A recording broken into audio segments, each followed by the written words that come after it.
Welcome to Penrose Learning, where we make understanding easy. You begin by opening display settings right away. On Windows, press Win plus I then System Display.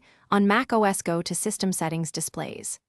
Make sure the laptop is on AC power because higher resolutions can draw more energy. Once done, check the current resolution and scale values. Note them. You should save the current profile or take a quick photo of settings so you can revert. Now move into resolution and scaling options to make the on-screen content physically smaller and sharper. You change the resolution first. Choose the highest native value available, for example 1920x 1080 rather than a lower one. This makes UI elements visually smaller.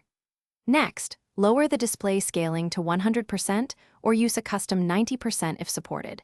This controls the size of UI and text. For specific apps, adjust internal zoom. Browser zoom at 90% or 80% helps. Make sure to apply and test each change. Wait for the confirmation prompt and revert within the timeout if it looks wrong. You finish by fine-tuning. Run ClearType Text Tuner on Windows or enable font smoothing on Mac OS to keep small text readable. If icons or windows overlap, adjust individual app DPI settings or increase icon spacing. If the screen becomes unreadable, reboot into safe mode and roll back the display driver. Alternatively, restore your saved profile. One troubleshooting tip: if scaling acts weird, connect an external monitor to confirm settings, then replicate the working configuration back to the laptop screen.